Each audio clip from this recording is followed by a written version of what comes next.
everyone, இன்னைக்கு நம்ம பார்க்க போகிறது ப்ராப்பர்ட்டிஸ் ஆஃப் போலார் ஃபார்ம். இதில் மொத்தம் 3 ப்ராப்பர்ட்டிஸ் இருக்குது. ஸோ ஃபர்ஸ்ட் ப்ராப்பர்ட்டி என்ன அப்படின்னா Z அப்படின்னு ஒரு காம்ப்ளெக்ஸ் நம்பர் எழுதுகிறேன்னு வச்சுக்கோங்களேன். ஸோ அதை நம்ம போலார் ஃபார்மில் எழுதுகிறப்ப எப்படி எழுதுவோம்? Z equals R multiplied by cos theta plus i sine தீட்டான்னு நம்ம எழுதுவோம் இல்லையா?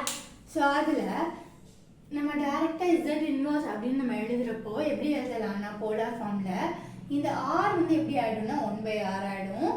ஸோ காஸ் தீட்டா இங்கே ப்ளஸ் சைன் ஐ சைன் தீட்டாவாக இருக்கு இல்லையா? ஸோ அந்த டேம் வந்து மாறிடும். ஓகேவா? Okay.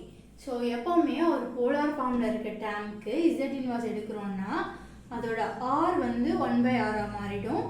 So cos theta plus i sign தீட்டாவில் imaginary பார்ட்டோட sign மட்டும் மாறிடும். ஓகேவா? ஸோ இதுதான் ஃபர்ஸ்ட் ப்ராப்பர்ட்டி. செகண்ட் ப்ராப்பர்ட்டியில் நம்ம என்ன பண்ண போகிறோம் அப்படின்னா Z1 Z2ன்னு நம்ம 2 காம்ப்ளெக்ஸ் நம்பர்ஸ் எடுத்திருக்கோம். ஸோ Z1 வந்து R1 cos θ 1 plus I sin θ 1ன்னு எடுத்திருக்கோம். Z2ல வந்து R2 cos θ 2 plus I sin θ 2ன்னு ரெண்டு காம்ப்ளெக்ஸ் நம்பர் எடுத்திருக்கோம். ஸோ இப்போ என்ன பண்ண போகிறோம் அப்படின்னா இந்த 2 காம்ப்ளெக்ஸ் நம்பரையும் மல்டிப்ளை பண்ண போகிறோம். ஸோ அப்படி மல்டிப்ளை பண்ணுறப்போ இதோட அவுட்புட் எப்படி இருக்கும்னா R1 multiplied by R2 multiplied by cos θ1 θ2 அது ரெண்டே ஆட் பண்ணிடணும்.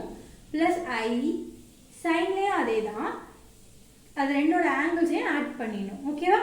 ஓகே. ஸோ அதே மாதிரி தான் ப்ராப்பர்ட்டி 3யும். ஸோ இதில் என்ன பண்ணியிருப்போம் அப்படின்னா Z1ன்னு ஒரு காம்ப்ளெக்ஸ் நம்பர் எடுத்திருப்போம், அதே மாதிரி Z2ன்னு ஒரு காம்ப்ளெக்ஸ் நம்பர் எடுத்திருப்போம். இதில் என்ன பண்ண போகிறோம்னா Z1/Z2 டிவைட் பண்ண போகிறோம். அப்படி டிவைட் பண்ணுறப்போ அதோட அவுட்புட் எப்படி இருக்கும்னா R1 டிவைடட் பை R2 இருக்கும்.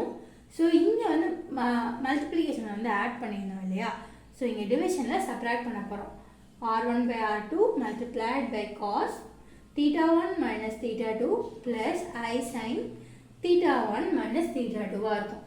ஸோ இதுதான் என்ன அப்படின்னா ப்ராப்பர்ட்டிஸ் ஆஃப் போலார் ஃபார்ம். ஓகேவா? Okay, thank you.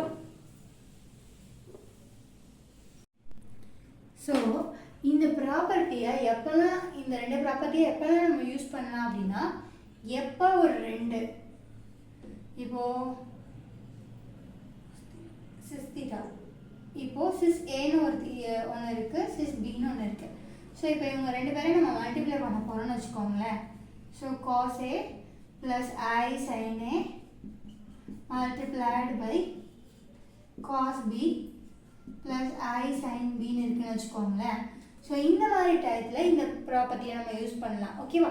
ஸோ அப்போ என்ன பண்ணலாம் அப்படின்னா cos A plus B plus i sine A plus பின்னு எடுத்துக்கலாம். ஓகேவா? ஸோ இப்படி தான் இந்த ப்ராப்பர்ட்டியை நம்ம யூஸ் பண்ண போகிறோம். ஸோ இப்போது இதே மாதிரி இன்னொன்று பார்க்க போகிறோம். அது என்னது அப்படின்னா இப்போ இந்த 2 டேர்மை மல்டிப்ளை பண்ணோம் இல்லையா? ஸோ இதை டிவைட் பண்ணால் என்ன ஆகும்? Sis A divided by sis b இருக்கும். ஓகேவா? ஸோ அப்படி எழுதுவீங்க cos a plus I sin a divided by cos b plus I sin b இருக்கும். ஓகேவா? ஸோ நமக்கு ஆல்ரெடி தெரியும் அக்கார்டிங் டு ப்ராப்பர்ட்டி 3. ஸோ இந்த மாதிரி டிவிஷனில் இருந்தால் ஆங்கிளை சப்ராக்ட் பண்ணால் போதும். ஸோ நம்ம என்ன எழுதலாம் அப்படின்னா cos, ஸோ நியூமரேட்டரில் யார் இருக்கா? a minus b plus i sine a minus b. So இப்படி தான் என்ன பண்ணோம் அப்படின்னா தேர்ட் ப்ராப்பர்ட்டியை யூஸ் பண்ணோம். ஓகேவா? Thank you guys.